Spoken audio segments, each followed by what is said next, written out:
Welcome to the Northern Collegiate Hockey Association. I'm Steve Schar, Director of Communications, and I'm joined by Aurora men's hockey head coach Jason Bloomingburg to talk about the Frozen Four and a number of other different topics from this season. Jason, first, thanks for joining me. Absolutely. Thanks for having me. Jump into a question right off the bat that I know you're probably going to love to highlight you as a head coach, a finalist for the AHCA Coach of the Year. Can you talk about that potential to be the coach of the year in the nation and what that would mean for Aurora men's hockey? Well, people will be lying to you. They say it doesn't feel good. But to me, I don't like when some things get to be, about me and or it's my name on it. I just happen to be the face of the program. Those are my players. That's my staff, our trainers, our strength coaches, administration, all those things that help do it. So to me, that's a huge program nomination for that. And I think it's huge in everything, recruiting, the players that are here, just validating everything that we know that we've done every day for the last 10 years to build this thing. So I think it's huge. It's huge for all those things I just mentioned, but on top of it, to show that our program's gotten to where, 10 years ago, that was the goal, right? It looked pretty far down the road back then. But to get to where we're at, I think, it takes a lot of people and it takes a lot of sacrifice from the family, and, these players, everybody. So it means a lot for a ton of people. And to me, it's about them. So in theory, it's almost my way of saying thank you to everyone that's helped get us here. Second year in a row, you've been nominated for that award. Obviously, the big topic that we want to talk about in this interview is Aurora in the Frozen Four. First time in program history, just opening. What does that mean for the program to be this far into the tournament? It's unbelievable. Obviously, it's a goal of every team out there, right? People will be lying to you if it's not. Very few, as we know, can obtain it. And I think to get there and, kind of reflecting a little bit Saturday night, dealing with some flight cancellations and whatnot early Sunday morning, you start to think about how hard it is to get here. Like it is hard. And in our conference, I mean, we cannibalize each other, so it's almost impossible to get to this point. But it means the world, the people that have been reaching out from the university, how much it's mean to them.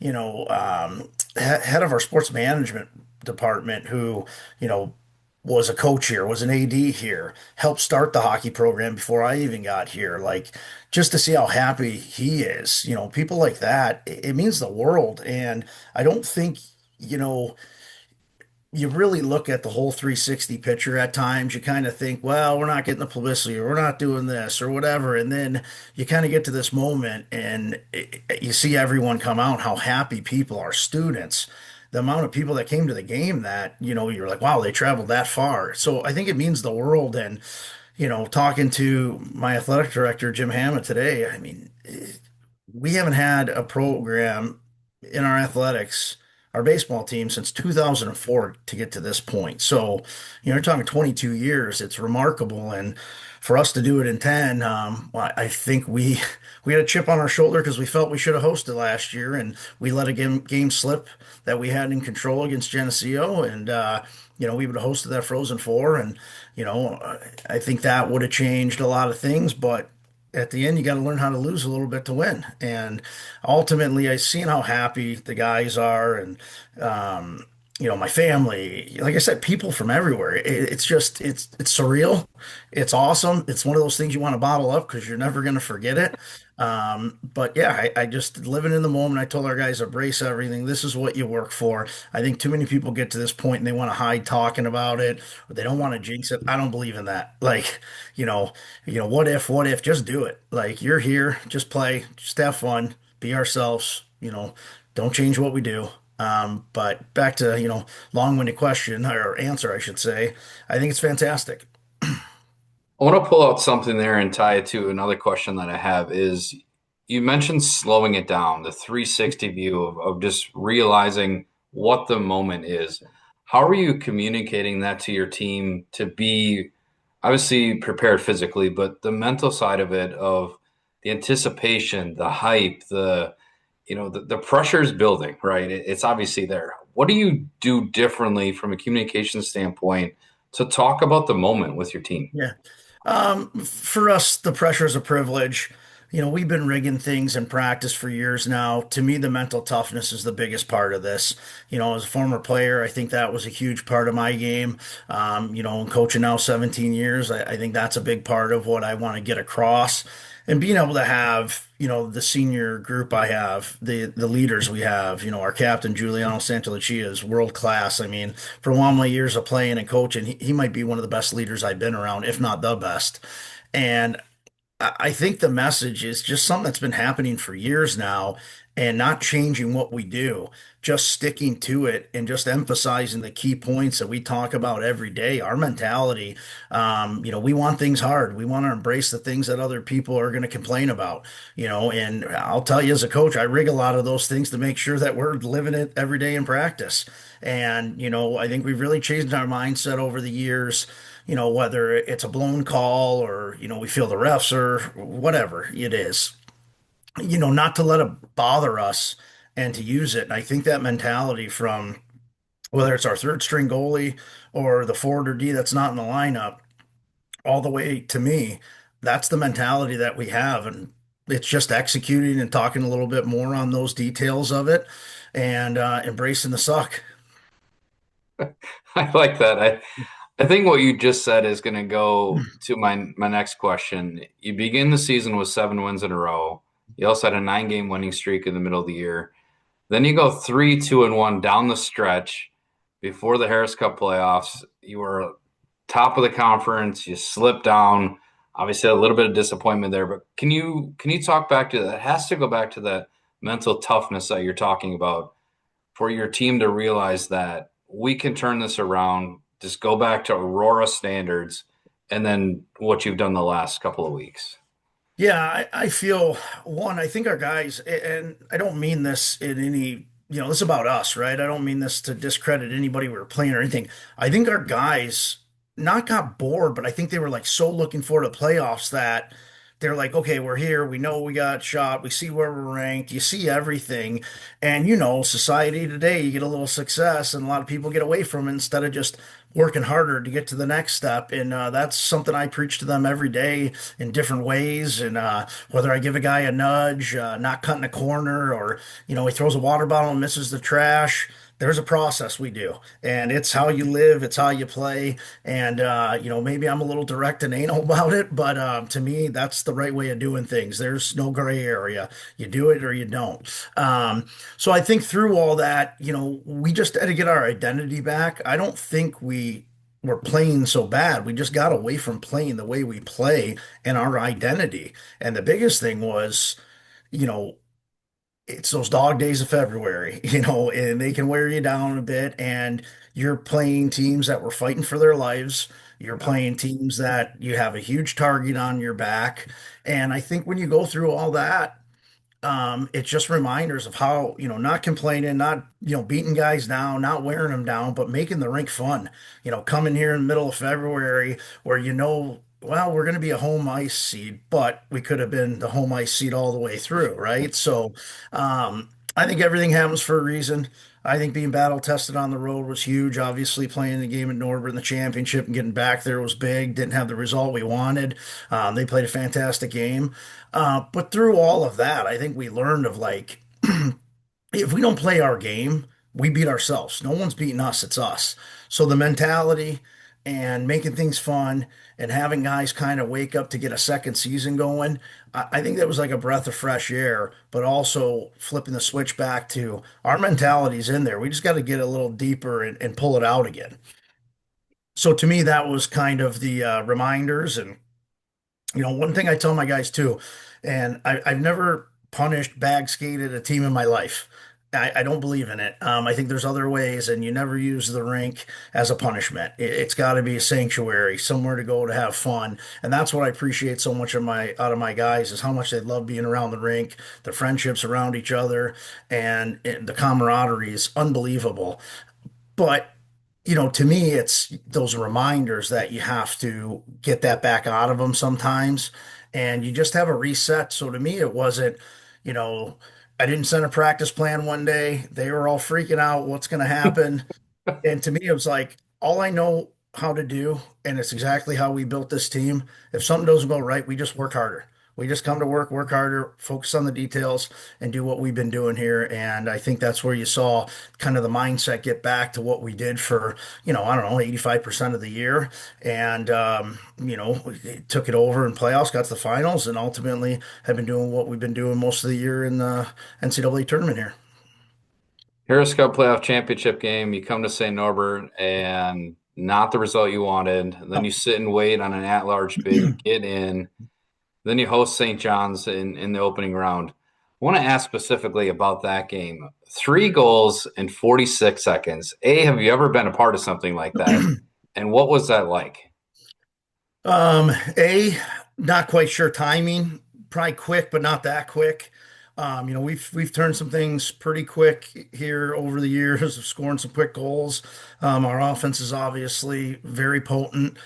So I can't answer that. You probably know the record books more than I would.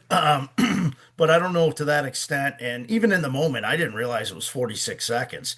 To me, it was just keeping the bench calm, staying on task, next task, um, and ultimately, I think that's the testament of our team, our depth, our mentality, how we play direct, being detailed, being relentless, all those things we preach. I think that 46 seconds kind of summed it up. I think you saw a team in St. John's that we were really wearing down. And I think, my message, no knock on anybody, but my message to our guys is they're looking for a reason, give it to them. They're trying to give you a reason, just make them quit. And I think when you got the first one, our guys really opened their eyes and looked over at their bench and saw just it was deflating. And then boom, another one. And then I think the third one was all right, we got this here. But to me, it's the way we play and the pressure we want to put on people. The body blows, the body blows. You get to the third period, you put your hands down, we knock you out. And I think that's the depth of being able to roll the four lines. We've been playing mostly this year with 7D. So being able to roll those guys and not have to shorten the bench and letting some of those guys that might not get 15 to 20 minutes a night eat at those crucial times and wear guys down. I think that's been a big factor for us. And obviously, you're seeing it again because I think that's exactly what happened against Endicott when we got to overtime. You could see them fading, and it looks like we just hit a second gear. You mentioned wearing teams down, having that stamina to go into it. Double overtime to get past Endicott 3-2. Is that the statement win that the program needed to say when you get to the Frozen Four that we're not just kind of getting by to get here? We're a legitimate program. We're meant to be here. 100%. And I think that's, when you play some of these teams that have been around for years and years, the blue bloods, if you want to call them, you got to get past them and you got to find ways to beat them. And, we didn't have a good second period against them, and Matt O'Donnell. That kid I'll put up against anybody. I mean, he shut the door. It was fantastic in the second. And I was just telling myself, we're not going to let this slip. We just got to get out of this second, regroup, get back to our game. And that's exactly what happened. And even in overtime, you just got a feeling when it started that it was just a matter of time. Granted, I didn't know if it was going to be the second, but our guys felt great. I don't think there was ever a doubt in anyone's mind the way guys were talking on the bench. Some guys I never that vocal. And I think they felt like this ain't going to be my last game here. And I really felt that. And I think there was a sense where you could feel that kind of air getting taken out of the building a bit. And I think their fans started to lack some confidence a bit as well. And ultimately, we did our jobs. And I do feel like those are wins that you look back. And I think it says everything about our program. Andrew Schultz scores the game winning goal. And anytime we've had a first goal, a big goal that we know we want the puck, a big win, he goes and gets it. The kid scores the overtime winner. He's probably got 3 goals this year, 4. He goes and gets the puck himself to give to us to keep for the program because it's such a huge win. So I think your question is answered in that one little snippet. Do you feel with what you just talked about, him going to get that puck for the program and not him keeping that for his own memory, is that maybe what makes this year's program and this year's team different than the past? Yeah, we something I tell them all the time is we're selfish in every way possible in the best way possible and selfless when it matters to everyone that's got our jersey on. So I think that's the biggest thing is everyone cares about each other. We've had a lot of kind of things going around, just, family stuff, different things. And throughout the program, there's been some tragedy things and whatnot. We don't need to get into all the details of Mhm. it, but to me, that was been my message. Some personally, things like that. And it was always we are here no matter what to pick you up. When things are bad, it's just ironic how an old buddy you played with 20 years ago reaches out to you. It's crazy how things are connected. And I just feel that's how our group is there's always a sense of when somebody needs a little arm around them or somebody needs a little tap on the back or how you doing? Let's go grab a bite to eat. And to me, that's the biggest thing. Everyone says family, everyone says culture. We just got a group, a bunch of good dudes that want to hang out with each other. And to me, that means the most. I want to ask you, you play at home against St. John's and the comfort of your own locker room and your own rink. Then you make the trip out east. You play on Saturday. You mentioned before some flight cancellations. I'm curious about that. You get back. Now you're going to turn around and go back for a Friday game in less than a week from last weekend.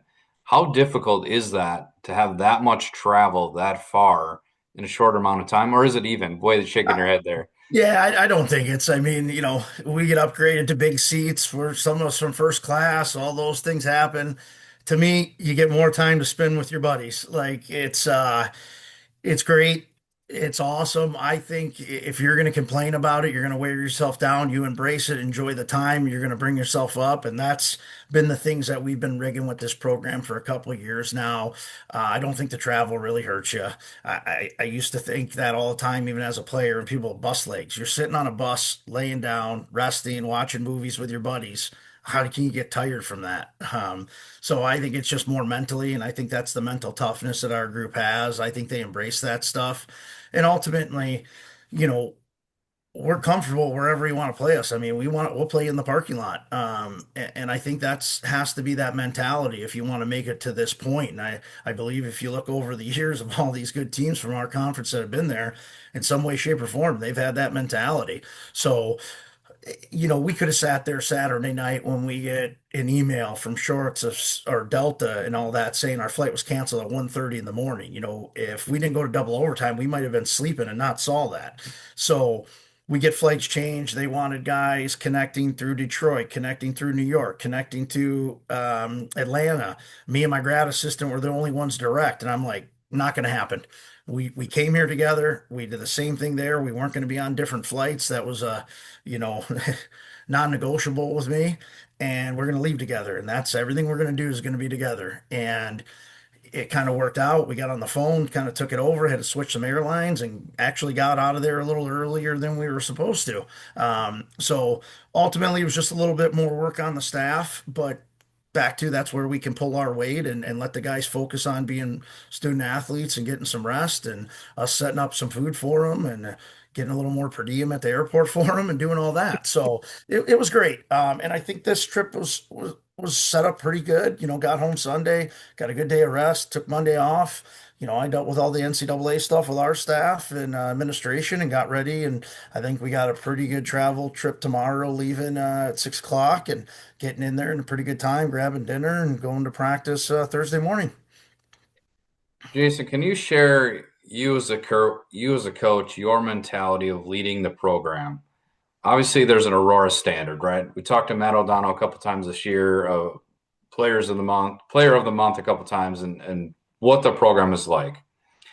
Do you choose to set the standard and have you guys rise to that, or are you a coach where you have an expectation and you let them develop that standard for the program? Can you explain that? Well, I think having to build, you have to build a standard, right? There has to be a standard here. And that bar has to be set from the start of what you're going to accept and what your non-negotiables are.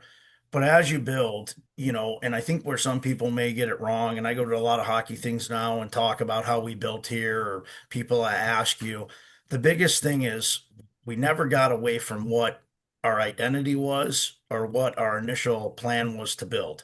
You know, we kept working at it. We're very stubborn. My assistant coach, Brian Dempsey, I think he's one of the best recruiters, if not the best recruiter in the country. I'll put him up against anybody. I think, with him and I at the helm, it was an idea, a process of we're going to build. We had an idea where people said you couldn't go get some of these players because your team's not that great. Why? They got to go somewhere. Why not here? And then you start getting a couple.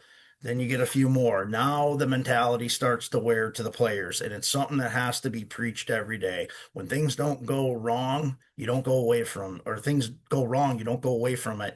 You just buckle down a little bit more. But at the same point, when they're going right, those have to be even maybe more reminders about that, because I think society today, when things are going right, it almost tells you to take your foot off the gas. And to me, that's when you got to push that thing through the floorboard and harp down on the things that really matter the most.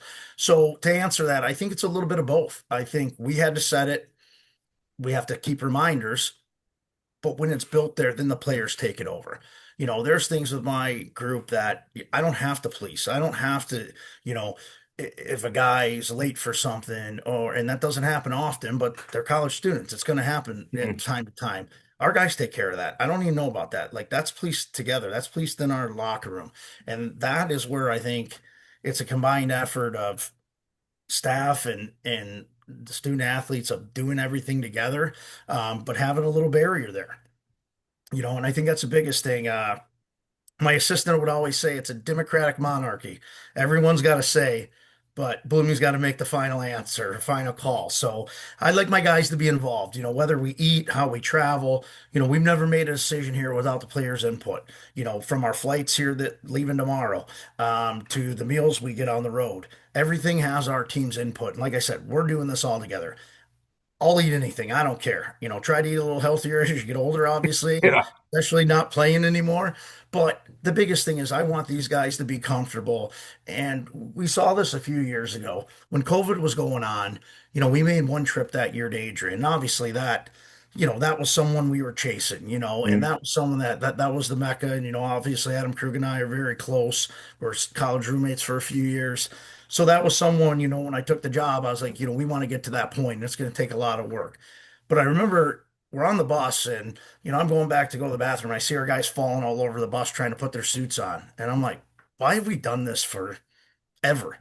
It doesn't make much sense. You're getting uncomfortable to have to go be comfortable and win a game. So we changed the way we traveled. We changed how, got the guys, we got a good deal with Lulu, got all that stuff for the guys, made sure they were comfortable playing. Then we started, that trip, you couldn't eat anywhere, so all the meals had to get catered to the hotel. So now it's, why are we getting guys up, putting suits on, going to eat for a half an hour, coming back, having a half hour, 45 minutes to go to the rink? Doesn't make much sense, but that's the way you did it for 100 years, right? So once we kind of changed those things, you could kind of see some guys let their guard down and now be comfortable. So Yeah. now we're on to something. So now we looked, how do we attack this and run it from a CEO standpoint of managing talent? Well, you want your talent to have a say, right? So then we started to get the guys involved. And, obviously there's a fine line there. And, there's a line of what they have a say on and what they don't. Obviously, can't go to lineup and all that decisions. But as far as travel, food, all those little things, do we need a day? Do we just want to work out today, or do we want to take a workout off? Do we just need a little spin on the ice? All that stuff. I think you got to have a good finger on the pulse of your group and especially your leaders. And early on, we couldn't do that because when you're building, you had good leaders, you don't have great leaders. They're still understanding how to be leaders, and you're still understanding as a young coach of how to lead them. And I think that becomes, when you ask those questions, it's what would the group want so they're not mad at me as a leader. So that's where it becomes, when you build the way we built and you do all those little things that we've talked about here, that's when the group doesn't get mad. They understand this is what's best for the program and what's best for them every day. And even if it comes from my captains, my leaders, I think we're all on the same page, and those guys know, hey, if coach says we're going to have a hard day and work today, that's what's best for us, and that's very much appreciated because any coach in this country is lying to you if they don't feel it. Sometimes they're like, man, this group is so mad at me. They do not want to work today. I don't care how good your team is, how hard a work it is. They're lying to you if they don't feel that at times. So I'll stick with that, and we can talk about that between coaches, but I know I'm right. At the beginning of your time at Aurora, single digit wins, then you jump it up to the low to the teen range, and then the last couple of years, this year and last year, been in the 20s. I wonder, going back to 3 seasons ago, there's a dip there. Yeah. Did you reassess anything? Did you go to Yeah. the captains and say, hey, we had 18, 19 wins last year. We're down to 14, 15 this year. What do we need to do differently? And then you jump back up into the 20s. That roller coaster. Yeah, there was a couple things to be honest, and we did some soul searching there. Had to let go of a staff member. I thought there was just a little bit of dysfunction coming from us. I had to look at everything. You don't go to the finals in this conference and then take a dip. Like now there's an expectation in my mind. And granted, I know the gauntlet. So I'm not saying like you get to the finals, you should be expected to be there every year. But the expectation of the program is you don't go backwards. And that was my mindset. And I felt we might have got a little comfortable, and I felt some of the players got comfortable. I think a lot of the players thought, I was going to look at removing players and making cuts. I bet on them. I thought it was coming from our staff. I had to make an adjustment with who's on the bench with me. Brian Dempsey started doing more stuff except for recruiting, started coaching more. We made a little bit of change there. We bet on the players. It was a good senior class, a really good senior class, and a really good freshman class. Those freshmen are seniors now for us, and they butted heads a bit. It was we're the new blood. Well, we've got this program to where we're at right now, and there's a couple All-Americans in that senior group, and there's a couple two-time All-Americans in our then freshman group, now senior group. So you don't know what you don't know, and that was the first time I've kind of had a senior and a freshman group be so good and finally have a team that was kind of, we got it, but there was some dysfunction there. And you can't outcoach, you can't outmanage dysfunction. And to me, it was those two groups were more alike than they thought, but they thought they had to kind of prove themselves to each other that this is my team now, or this has always been my team. And, we went through that and we had a pretty long meeting at the end of the year when those seniors were gone. It was like, hey, no one's leaving here. This is what's in the room. We need more out of each other. And that's when I feel like we really started to set the standard of what our mindset needs to be and the mental toughness. And like I said earlier, embracing the suck and, not letting the little things bother you. Of this guy's playing over me. Okay, then get better results. Like these guys decide where they play. We don't really decide, they do. And as anything at this level is, maybe bad as it sounds sometimes, yeah, you go with your guns who have done it over time, but it is a very much of a performance-based business that what have you done for me lately? And you got to keep proving that every day. And I think that's where our guys really turn that corner. And I look now at the seniors we have and back there when they were freshmen and the amount of growth that was between there and how they treated the last three classes that have came in after them. And that was the other thing. I don't think, those seniors didn't know either too, because they haven't lived it, but they didn't know how to teach those freshmen, those young guys, the ropes and how to understand how to be better than they were. So that was something as a coach I had to learn and we lived through and had to make some tough critical decisions. But ultimately we got it right because I think these seniors have done a hell of a job of teaching these three classes below them and seeing what the results that they've been putting forward the last few years. So yeah, it was a dip. It was noticed. It wasn't well received, and to me, I took it personal. We can talk about NCHA hockey, the difficulty of the league, the rankness, in the USCHO poll for the next 5 hours, right? I am curious, though, the relationship that you have with some of the other coaches in the league. What is that like? And maybe now that you're the last team standing, are they maybe texting you a couple of things they might see on videos as they're sitting around wanting to maybe help out?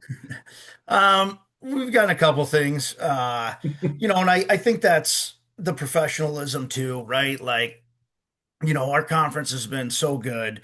And, Adrian being the powerhouse they've been over the years. Obviously Adam Phillips is doing a good job. That's stepping in's not easy for a team that's been that good, right? There's some change there. You're a new coach taking over something that Krug was there for years. So obviously there's a little transition period, but they had a fantastic year. Tim Coggs, his record speaks for himself. I mean, he's been doing this since I played squirt hockey. And that was one of those things as a program and what they do. We wanted to get to that point. But I think there's still a professionalism of the gamesmanship within each other of like, we should have been there. And so I think there still is a little bit of that. And I respect that because, we're lying to everyone and ourselves if we don't have a little bit of that. Obviously, you want to see your conference mates do well, but there's a little bit of, pissy attitude that you're not there. And I've been there. I get it. And that's what makes us drive so hard is, when you fall short or when you don't get to where you feel your team should be and the program should be or the results, it's that internal drive to get you to the next one. But I've had a couple people, to sum it up, reach out a little bit and, just kind of, and to be honest, some things maybe they thought that our team can expose, Hamilton and not just what, they saw in Hamilton. So it's good. But, also too, we put so much into this as coaches. Like this isn't a, 9 to 5 job. It doesn't quit. It doesn't stop.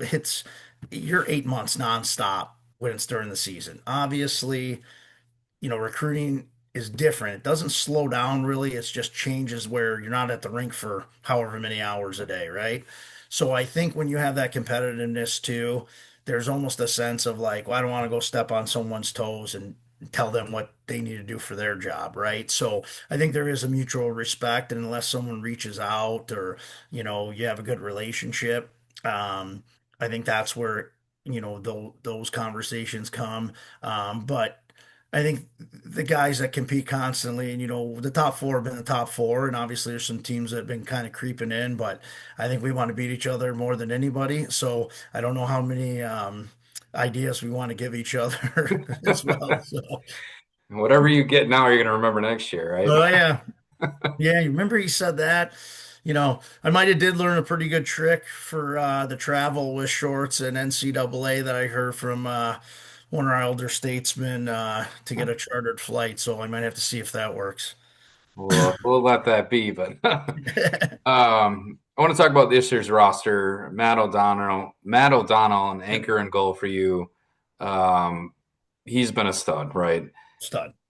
Offensively, though, this year's scoring was different than last year when Landry Schmuck led, I think, the nation or top three Yeah, in the nation. goals.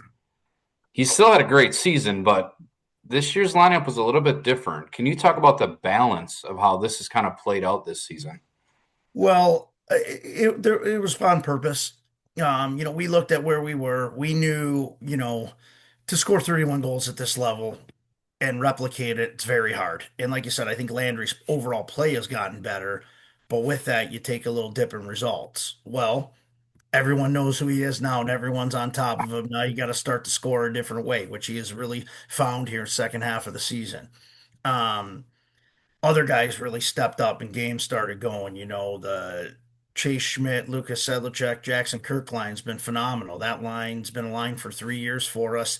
I remember exactly when it happened, and they became aligned in Dubuque and got us going. And that line's never differed since then. So they started scoring and clicking in a lot of areas. And I think where you saw it in our direct approach of how to get this team to what we feel is the best team we've had, the depth, and it's almost pick your poison. Who do you want to match up against?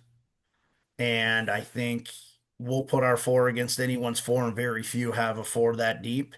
So it's almost like, do you want to match up your top D against us? Do you want to match up your top line? Well, we got another line with JD, Jaden Davis, Ackle, Schmuck, or Chase Broda, Jake Code, Jacob Brockman, like all those guys put up a lot of points. So to me, it's a depth thing.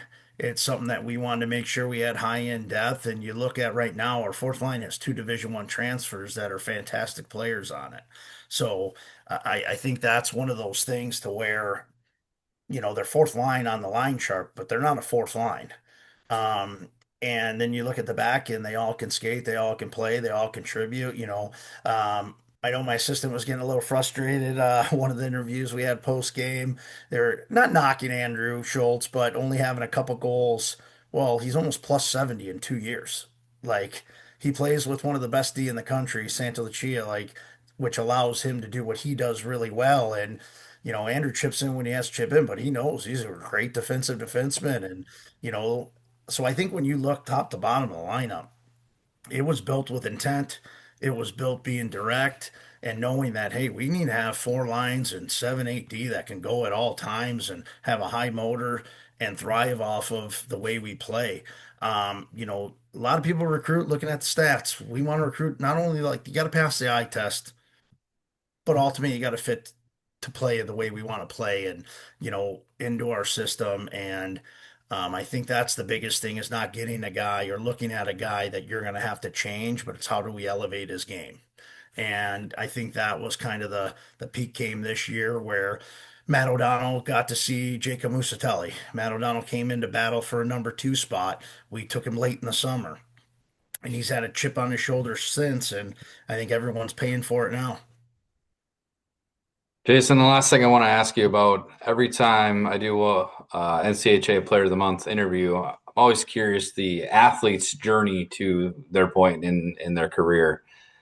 For you, a highly decorated playing career, at what point did you realize that you wanted to be a head coach and kind of talk through some of the journey to get to this program of Yeah. Aurora? I actually shared it with my guys the other day. Building this and kind of getting looked past or, things weren't working out for you great at the time, how you just kept grinding and finding a way and bet on yourself. And, ultimately retired from playing for some injuries, started coaching with the junior team I played for, Texas Tornado. Um, quite honestly, didn't know I wanted to coach. I just did it because my old boss, mentor, was like, hey, we need an assistant. Come on, let's figure out what's next. Kind of did all the game planning for us for a playoff series against a team that was way better than us. We ended up pushing it the whole series, triple overtime lose, and I'm like, maybe I got a little niche at this. 2 years later, through the recruiting process, I helped build that team. Pick pretty much every guy on. He had a lot of faith in me to build that. Even though that team was a powerhouse and won 6 national championships before it, it had a year hiatus, so we had to start from scratch again. By year three, we won a national championship there. And, it was like, okay, probably can do this on the coaching side, right? Just an assistant coach right now. And I'll be honest with you, new group bought that team. Wanted to restructure some things, so I didn't have a contract. My boss didn't have a contract going to the national championship. So I almost went to law school. I was as close Really? as could be. Yeah, going to University of Texas Law School. I was going to say maybe it's time to get out of this and be a lawyer. And with all that crazy month, I ended up getting a job offer in Florida for a tier three team, which back then was out of sight, out of mind. I remember talking to Paul Pooley, who was my former coach at Providence, and John Burkhardt was high level coach or high level scout with Tampa Bay Lightning, and John Cooper. So many guys were like, "Don't go there. It's out of sight, out of mind." And I'm like, "I don't got another coaching job. I've been passed over by a couple of guys that have been doing this forever. Everyone keeps telling you you can be one of the best young up and coming coaches. Well, you need some experience. Well, who's going to give me the experience to get it?" So that was a big thing. And I bet on myself, went to Florida. That team had, ironically enough, 2 wins that year. And we ended up making the finals, losing it overtime in the finals, and making it to the championship 3 out of the 4 years I was there. And saying that, I kind of knew it was time to leave. Had a 10-month-old son, just didn't know what was next. Up for a couple different jobs and got an interview here at Aurora. I just knew NCHA. I obviously knew what Adrian from Adam Krug and Trine was starting. So kind of just threw my name in the hat and got a call from our old assistant AD, Heather Ranke. Played at UNH, coached at Brown, coached at Niagara, so obviously hockey background. And I'll never forget when she looked at the resume, she's like, it just popped out to me because you've won everywhere you've been as a player or coach. There's something there. And I was hashing this out with my AD, Jim Hammond, the other night too, when we were in Endicott, of just about when he hired me. And I knew I just had to get in the room. And kind of my message to the guys is I felt like I was playing it safe in a lot of phone interviews. And back then, Skype, not the Zoom we're on now. So dating myself a bit. But going through all those things and understanding, like, I felt like I was doing these interviews, being myself, but telling them almost what they wanted to hear. And I got to a point was like, I got to be me. And I think if you ask anyone that's around, whether I'm having this interview with you, I'm talking to my president, my AD, or I'm having a beer with a buddy, you're going to get me all the time or none of me. And, I know I can be, a bit overzealous and, excited and I'm a lot sometimes, but, I give it everything I got. So saying all that, I got to that interview and I was like, I just need to be in the room. And I remember my boss saying he was 7 for 7 on hires. And, I told him he had a great list of candidates. They've done more at the NCAA level at the time. I never coached a game. So obviously I couldn't argue that. But I knew the work that needed to come in to build this team. And I told him, in my mind, no one was willing to do that work that I would put in. And on top of that, I told him, if you want to go 8 for 8, you hire me. And his one thing on the call, he asked me, he's like, same thing. You won everywhere you've been a player or coach. What's your recipe? And I think I let my personality really show there. And I said, you got to hire me to find out. And and That's a he solid response. and my AD, he's like, I love it. He's like, I love it. And I felt like Jim and I just had a great connection from the start. And everyone on campus on my interview, everyone, Brian Kipley, our SID, me with James Seidelman, our women's volleyball coach, just meeting with different coaches, Nikki Peart, our old assistant AD. I just felt like I can win at this place. It's just going to take some time. And you don't do that without the resources too. I've never been told no. I've been told, you got to find a different way, right? So, and I think that's where you got to be a little savvy. You got to find different ways. And through that, them letting me be me and build the right way, it worked. So, through that whole journey, it was just kind of, I think ultimately just me being myself and taking listening to your gut, betting on yourself. And same thing here. I got a text from a coach that's still in this conference. Sorry, it was a call actually. And I'll never forget it. It was right when I got the job, and he was like, "Man, you got your work cut out. I don't feel sorry, or I feel sorry for you, basically." Um, and to me, that's fuel. I wanted to use that to build because I knew we could here. It was a never question for me. You know, God, are we going to get this going? It was never, if, it was when. And I truly believe that no matter how far it looked at times, or you lose a top recruit, or you lose in the championship, whatever it was always bet on yourself, bet on the guys you have, trust your players, trust your staff, and ultimately, you don't differ from that mindset and you got to bring it every day. And if you're down, they see you're down. So no matter what happens, I think it was, you got to be the biggest professional in the building. And I do believe when we started to change that to CEO approach a little bit and how we manage our guys, and I really started to see that year after we lost in the finals and we took a dip. I was like, look, I got to be me all the time. They need to see me, my personality, can't hold back in how we do things. And I really feel the vulnerability there, not only from our staff to our players, but our players back to our staff. That opened up a whole nother door for our program.